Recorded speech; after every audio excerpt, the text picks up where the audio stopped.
Hi, I'm Kitty Felde, and the party is just getting started. We have been celebrating our 10th anniversary as a podcast, as Book Club for Kids.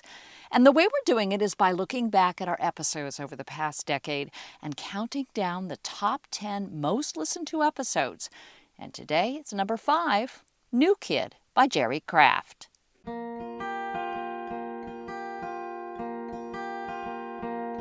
It's the Book Club for Kids. It's the Book Club for Kids. It's the Book Club for Kids podcast. Hi, I'm Kitty Felde. This week we explore the Newbery Award-winning graphic novel New Kid by Jerry Craft. And we asked Jerry why a graphic novel. If I could do any kind of book that will get even a reluctant reader reading it, that just does my heart some joy. Our readers at Randle Highlands Elementary School in Washington, D.C. explain that words and pictures go together. If you have books that tell pictures, you might not understand all the things in the book, but if you have words in the book, you'll be able to understand more about the characters and more about what happened in the story. Our celebrity reader is the fabulous actor Gary Anthony Williams. And I do a lot of cartoon characters. I mean a lot of cartoon characters. I do a lot of cartoon characters. This is the Book Club for Kids, the show where kids talk about books. And we'll tell you how you can be on the show a little later on. But first, let's meet our readers. Hello, my name is Alea. Hello, my name is Amari. Hello, my name is Elijah, and we're all 5th graders at Randle Highlands Elementary School in Washington, D.C. New Kid is about a new kid who goes to a new school, and his mom forces him to go to his new school while his father wants him to go to an art school. What's this school like? Well, it's a biracial school. It's not many, kids like him in the school, but he still likes the school because he has nice friends, but he still doesn't like the school because he wants to really go to art school. The art school just fits him more better. But his mom put him in Riverdale Academy. She thought it was a good school for him because they had a lot of good things in the school, lots of things that his mom thought he would like, but his dad wants him to go to art school because that's Jordan's passion and he likes to sketch. And besides the art, what else is it that doesn't seem like a good fit initially for Jordan? Well, at his new school that his mom wants him to go to, he doesn't have very many friends because he's the new kid, and some of the characters are really nice to Jordan, while some of the other characters feel like they can bully him because he is the new kid. Let's say tuition doesn't matter. You could go anywhere you wanted to go. Would you want to go to a neighborhood middle school, or would you want to go like Jordan goes all the way across town, in this case across the Anacostia, maybe up to Northwest to some fancy pants school? Which would you choose if it was up to you? If you go to a normal school in your area, it's not going to be lots of opportunities. But if you go to a school far away, then you'll be able to get lots of more opportunities, lots of more sports playing at your school. I feel like a neighborhood school is better because you wouldn't have to drive or walk that far to go to school.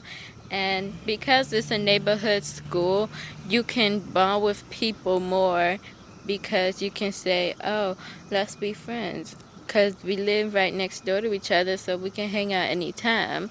There's a lot in this book about people making assumptions about other people that we sometimes find out don't turn out to be true. Like what? In the book, Alexandra, which is the puppet hand girl, Jordan and other of his friends assumed that she was just a crazy girl that wears a puppet hand, and she's over 12 years old and she wants to wear a puppet hand, which is for 3-year-olds. But they didn't know that she actually was a hero. She saved her brother from getting burnt. That's why she wears puppet hands over her hands to hide her scars. Well, people assumed that that since he was the new kid, people felt bad for him. So I assumed that they probably wanted to go make friends with him, so he at least have some friends, and the bully couldn't bully him as much as he could if he had no friends to stick up for him. Well, let's hear a little bit from the book about our hero Jordan's take on his new school. Our celebrity reader is the versatile actor Gary Anthony Williams. Man, I don't know about you, but I think I'll pass on going outside. It's like 30 degrees. I know, right? It's freezing. We can just chill here. About time we talked anyway. So, what do you think of the amazing Riverdale Academy Day School? You know, I don't really know, Drew. I mean, I like some things. How about you? Well, I won't say I hate it. Hey, Jordan, are you coming? No, I'm gonna hang out here. Oh, okay. If you want to go with, I'm good, Drew. Finish. It's just that I've been here 2 months and people still don't really talk to me. But you're one of the stars of the football team. I get lots of high fives and good game, bro. But it doesn't really go past that. And it probably doesn't help that I beat out Andy for the QB job. True, but you probably don't want to be his friend anyway. Yeah, what a tool. Who's your guide? Some guy named Roger, and he showed me around the first day and then stopped. So what's up with Ms. Rawls always calling me DeAndre? I know, right? Some kids even called me Marcie a few times. See, those are the things that bother me. Like whenever a class talks about slavery or civil rights, everyone stares at you, right? And financial aid? I even got stared at when we talked about minority partnerships in business. So do you ever tell your parents how you feel? It's just me and my grandmother, and I don't want to worry her. You know, that generation doesn't like to complain. For real, my grandpa never complains. She says that in order to become successful one day, I need to get used to being a fly in the buttermilk. A fly in the... Wow, I never heard that before. If we weren't smart, we wouldn't have gotten in this school in the first place, right? Right. Then why do they make it so tough for us? We don't dress weird. We don't use a whole lot of slang they can't understand. We're not aggressive. I think you just described Andy. Ha! I did, didn't I? Ring! Well, Jerome, we'd better break this up before they think we're starting a gang or something. You got it, Demetrius. I'm glad we finally got a chance to talk. Later, dog. DeAndre? Drew, I really don't think it's nice to call Jordan a dog. I didn't really. It was just a joke. He's a human being, not a dog. And I think it would be nice if you apologized. And I think it would be nice if you apologized for always calling me DeAndre. Excuse me, young man? Besides, Andy calls people dog all the time. Why don't you ever say something to him? And I'm not sorry because Jordan knows I was just playing. But I'll tell you what I am sorry for. I'm sorry I ever came to this stupid school. Man, that sure escalated quickly. So talk to me about telling a story with pictures and how that compares to telling a story with words. In other words, this is a graphic novel, so you're able to do some things with pictures that you can't do with words, but then again, you got fewer words to tell the story. So how does it work? Well, if you have books that tell pictures, you might not understand all the things in the book, but if you have words in the book, you'll be able to understand more about the characters and more about what happened in the story. Yes, there may be fewer words, but the pictures better describe the setting and the places and the characters. And in the pictures, they sometimes have thought bubbles so you know what the characters are thinking about. Describe the difference between Jerry Craft's pictures and the sketches that Jordan makes that are also in the book. His pictures in the books are really different from his books because he makes the characters look very fictional, but in Jerry's Craft books, he makes the pictures look very real and realistic, like real life. Jordan's pictures aren't really in color, so they don't feel as vibrant when you see them, and you don't typically feel them as much as you would as they would be if they were in color. Which character do you think you're the most like? Well, I think I'm most like Jordan because when I go to a new school, I'm probably going to be like afraid and kind of shy because I don't know anybody there. I'm probably going to be Alexandria because she really likes to meet new people.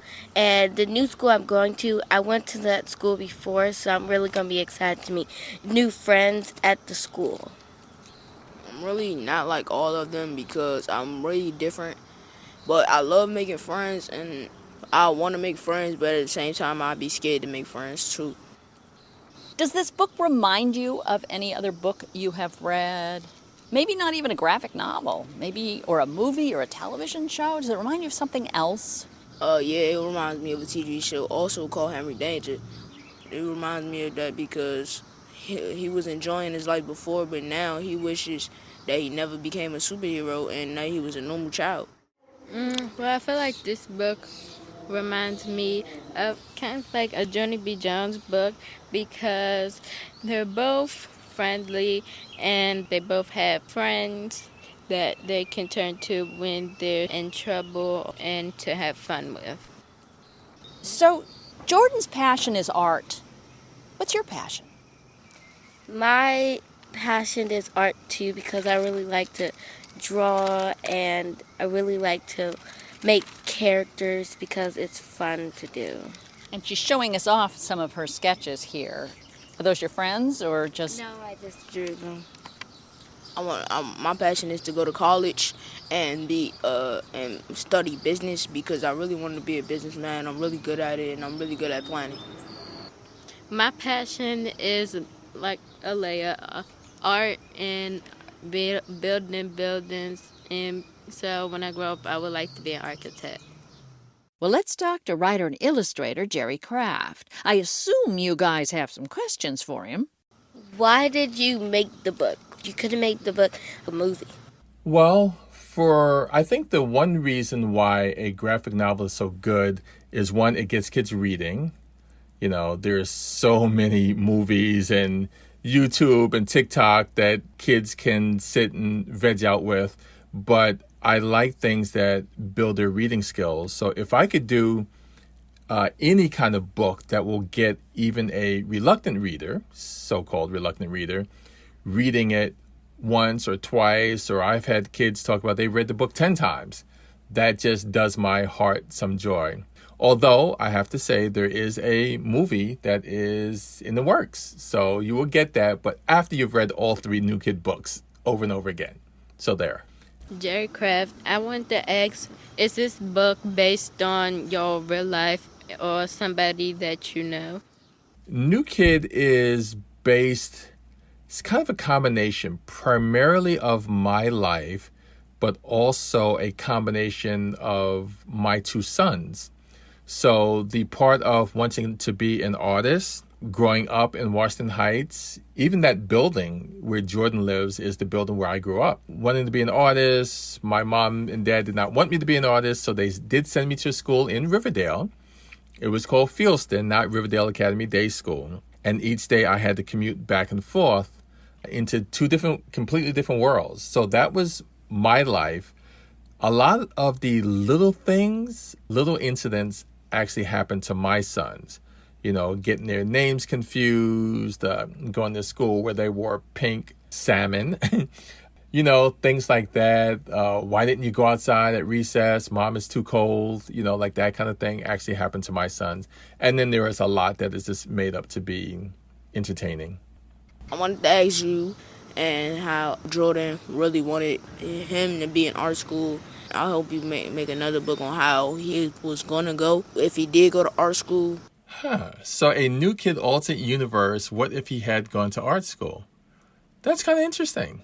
It would definitely be a whole nother world. You just kind of never stop being Jordan Banks. You're always the new kid trying to fit in somewhere. So, you know, the whole thing is just, you know, find who you are and be true to that person. And you'll be a lot happier than trying to fit in someplace where you don't belong. One of my favorite quotes, and I wish I knew who it was by, but was go where you are celebrated, not where you are tolerated. I wanted to ask you why you also created the book, and I feel like it was a different purpose.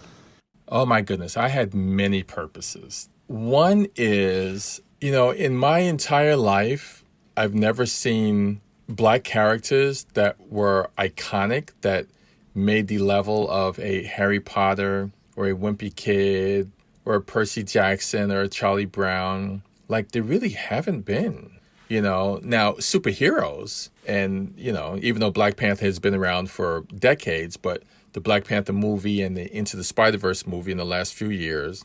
But as far as just regular kids, because I wasn't a reader growing up. Like, I read comic books, but I didn't like books because a lot of the kids of color, it was always about struggle and sadness and misery, or it was historic. And that just wasn't a good introduction into reading on my own. Okay, so we are coming to the hard part of the show, which is when we ask people to tell us their favorite book and why they love it. My favorite book is Diary of the Wimpy Kid. Well, one of my favorite book series is probably the Creepy Cafetorium. It's really fun to read, and it's kind of like an audio book, so you can listen to it.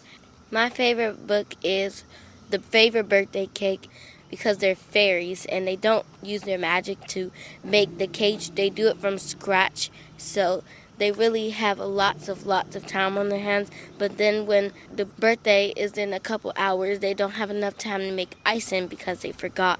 So they made it out of their magic, and it didn't turn as well.